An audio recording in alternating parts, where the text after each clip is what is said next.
Assalamualaikum student, welcome to online classes. Today is our 22 lecture of countdown grade 4. Today we will solve question number 8 of exercise 2E, that is on page number 39. Question number 8 is using the division method find the HCF of the following numbers. बेटा जो आपने last lecture में देखा था कि मैंने आपको HCF निकालना बताया था, वो फैक्टर मेथड, फैक्टर निकालने के बाद और फिर कॉमन निकालने के बाद और फिर IS निकाला था। लेकिन इसमें आपने डिवीजन मेथड से हाईएस्ट कॉमन फैक्टर निकालने हैं और डिवीजन मेथड आपको ऑलरेडी बताया जा चुका है। फिर एक दफ़ा हम रिवाइज़ कर लेते हैं और आप देखिएगा ये क्वेश्चन किस तरह होंगे। आज हम एक्सरसाइज को इसके क्वेश्चन नंबर 8 के पार्ट ए, बी और सी करेंगे। ओके स्टूडेंट, इस तरह आप डेट और डे मेंशन कर लें और CAB पेज नंबर भी, एक्सरसाइज भी और क्वेश्चन नंबर 8 है बेटा। Using the division method find the HCF of the following number. ये बच्चों जो मेथड है ये डिवीजन मेथड होता है और इसको प्राइम फैक्टराइजेशन मेथड भी कहते हैं, क्योंकि इसमें प्राइम फैक्टर ही निकलते हैं। जो साइड पे नंबर आते हैं वो सिर्फ प्राइम ही होते हैं, वो किसी और टेबल पर डिवाइड नहीं होते, जैसे कि 5 किसी और टेबल पर डिवाइड नहीं होता अपने और 1 के अलावा। तो ये जो साइड पे आते हैं ये प्राइम नंबर आते हैं, इसलिए इसको प्राइम फैक्टराइजेशन मेथड भी कहते हैं और ये डिवीजन मेथड भी है। तो सबसे पहले हमारे पास जो क्वेश्चन है पार्ट ए, वो है 12 और 20, इन दोनों को आपने क्या निकालना है, HCF निकालना है। तो हम सबसे पहले इसको लिख लेंगे, डिवीजन में लिख लेंगे 12 और अब डिवाइड करेंगे। इसके एंड पे क्या है बेटा 2, और आपको पता है किसी नंबर के एंड पे 2 4 6 8 हो, 0 2 4 6 8 हो तो नंबर 2 पर डिवाइड होता है, इसलिए क्या ले लिया 2। 2 का टेबल पढ़े कब आता है 12, 2 1 are 2, 2 2 are 4, 2 3 are 6, 2 4 are 8, 2 5 are 10, 2 6 are 12, 2 7 are 14, बढ़ जाता है 2 6 are 12 आ जाता है। ठीक है, और फिर 6 एंड पे 0 2 4 6 हो तो फिर 2 लेना है। 2 का टेबल पढ़े कब आता है 6 3 are, फिर 3 अपने टेबल पे आता है इसलिए 3 ले लिया 1 are। इसी तरह बेटा 20 है, 20 लिख लिया, इसके एंड पे 0 है तो 2 ले लिया। क्यों 2 लिया? क्योंकि नंबर के एंड पे 0 था और 0 2 4 6 हो तो नंबर 2 पर डिवाइड होता है, इसलिए बेटा आपने 2 से स्टार्ट करना है, 1 से नहीं।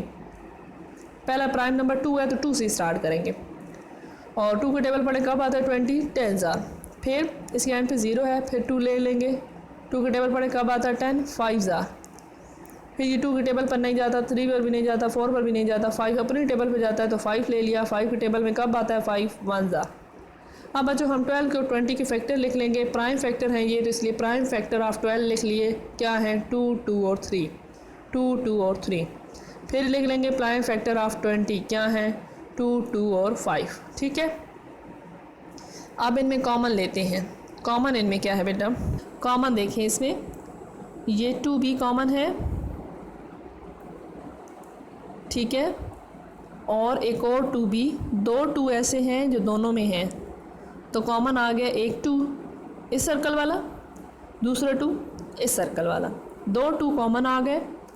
अब HCF कैसे करेंगे, इन दोनों को मल्टीप्लाई करेंगे तो HCF आ जाएगा। कॉमन जो फैक्टर है उनको मल्टीप्लाई करने से एक हाईएस्ट कॉमन फैक्टर आ जाएगा।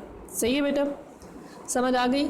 HCF कैसे निकालना है, डिवीजन मेथड से निकाल लेना है फैक्टर, फैक्टर निकालने के बाद कॉमन फैक्टर निकालना है, उनको मल्टीप्लाई करना है, सिर्फ कॉमन लेने हैं। यहाँ आपने सिर्फ कॉमन फैक्टर लेने हैं और उनको मल्टीप्लाई करना है तो हाईएस्ट कॉमन फैक्टर आ जाए। ठीक है, हाईएस्ट कॉमन फैक्टर। नेक्स्ट बेटा क्वेश्चन नंबर 8 का पार्ट बी है 36 एंड 24। इसके हमें फैक्टर निकालने हैं। 36 लिख लिया और इसके एंड पे 6 है तो इसलिए 2 ले लिया। अब 2 का टेबल पढ़ें कब आता है 36, नहीं पता। अगर आपको 2 का टेबल पढ़ने से 36 आपका नहीं आ रहा तो आप क्या करें, साइड पे डिवाइड भी कर लें। 2 1 are 2, नीचे आ गया 3 में से 2 गया 1, ऊपर से उतार लेंगे 6 और 2 8 are 16। क्या आंसर आया बच्चों 18, तो हमने यहाँ क्या लिख लिया 18। अब इसके एंड पे 8 है, किसी नंबर के एंड पे 0 2 4 6 8 हो तो 2 पर डिवाइड होता है इसलिए 2 ले लेना है। 2 के टेबल पढ़े कब आता है 18, 2 9 are 9 आ गया। अब 9 जो है वो 2 के टेबल पर डिवाइड नहीं होता इसलिए क्या लेंगे 3। 3 के टेबल पढ़े कब आता है 9, 3 3 are 9, फिर 3 अपने टेबल पर जाता है तो इसलिए 3 ले लिया, 3 1 are 3। इसी तरह बच्चों आप 24 पे आ जाएं, इस तरह 24 लिख लेंगे। 24 के एंड पे क्या है 4, इसलिए 2 ले लिया है। सही है, अब आप 24 रखें अंदर, 2 रखें बाहर और डिवाइड कर लें। 2 1 are 2। साइड पे रफ वर्किंग में आप कर सकते हैं, जो आपका आंसर आए वो आप नीचे लिख दें। क्या आ गया 12, अब यहाँ ले लेंगे 12। इसके एंड पे फिर 2 है, 2 फिर डिवाइड हो सकता है, 2 ले लिया। 2 के टेबल में कब आता है 12, 6 are 6 भी 2 पे डिवाइड हो सकता है क्योंकि 6 की टेबल आता है ना, 2 की टेबल में 6 आता है ना, 2 ले लिया। 2 की टेबल पढ़े कब आता है 6, 3 ज़ा।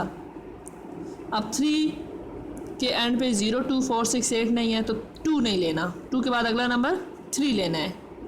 3 अपनी टेबल पे आता है, 3 1 ज़ा 3। प्राइम फैक्टर ऑफ 36 लिख लिए, क्या आए हैं 2 × 2 × 3 × 3 ये ले लिए। प्राइम फैक्टर ऑफ 24 2 × 2 × 2 × 3 ये ले लिए। अब इनमें कॉमन फैक्टर निकालेंगे। देखिए यहाँ पे 2 है, यहाँ पे भी 2 है, कॉमन ले लेंगे। यहाँ पे 2 है, यहाँ पे भी 2 है, कॉमन ले लेंगे। यहाँ पे 3 है, यहाँ में भी 3 है तो कॉमन ले लेंगे। तो क्या आएगा 2 2 3 कॉमन फैक्टर आ गए। इनको मल्टीप्लाई करेंगे तो हाईएस्ट कॉमन फैक्टर आ जाएगा। सही है। नेक्स्ट पार्ट सी है बेटा 14 एंड 35। तो इसके नंबर के एंड पे देखें 4 है, किसी नंबर के एंड पे 0 2 4 6 8 हो तो वो नंबर 2 पर डिवाइड हो जाता है, इसलिए 2 ले लिया। 2 का टेबल पढ़े कब आता है 14 7 ज़ार 7 अपनी टेबल पे आता है 7 1 ज़ार 7।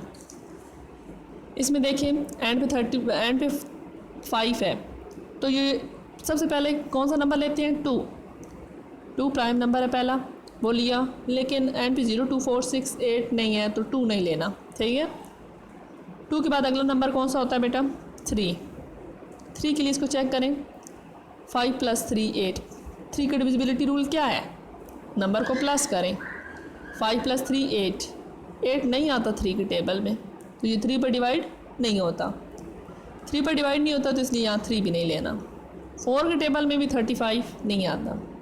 एंड पे बेटे ये 5 है तो ये 5 के टेबल पे डिवाइड होता है इसलिए 5 ले लिया। 5 के टेबल पढ़े कब आता है 35। 5 1 ज़ार 5 5 2 ज़ार 10 3 ज़ार 15 4 ज़ार 20 5 ज़ार 25 6 ज़ार 30 7 ज़ार 35। फिर 7 अपनी टेबल पे आता है 7 1 ज़ार 7। फिर आपने बेटा क्या लिख लेना है प्राइम फैक्टर ऑफ 14। ये फैक्टर हैं लेकिन प्राइम फैक्टर हैं। 2 और 7 अपनी टेबल पे और 1 की टेबल पे आते हैं और किसी टेबल पर नहीं आते। तो प्राइम फैक्टर ऑफ 14 ले लिया, क्या आए हैं 2 और 7। फिर प्राइम फैक्टर ऑफ 35 ले लिए, क्या आए हैं 5 और 7। इनमें कॉमन क्या आ रहा है 7 तो कॉमन फैक्टर क्या आ जाएगा 7। फिर इन दोनों में बेटा बड़ा ये एक ही नंबर है तो वही बड़ा होगा तो हाईएस्ट कॉमन फैक्टर आ जाएगा 7। अगर इसके साथ कोई और नंबर होता तो मल्टीप्लाई करके निकाल लेते, लेकिन है ये एक नंबर तो ये एक नंबर ही आ जाएगा। सही है, समझ आ गई। ये तीनों पार्ट्स क्वेश्चन नंबर 8 के तीनों पार्ट अपनी नोटबुक पर करें और साथ में इनको समझें भी, रिटन प्रैक्टिस करें। अपना ख्याल रखें। ओके, अल्लाह हाफिज़।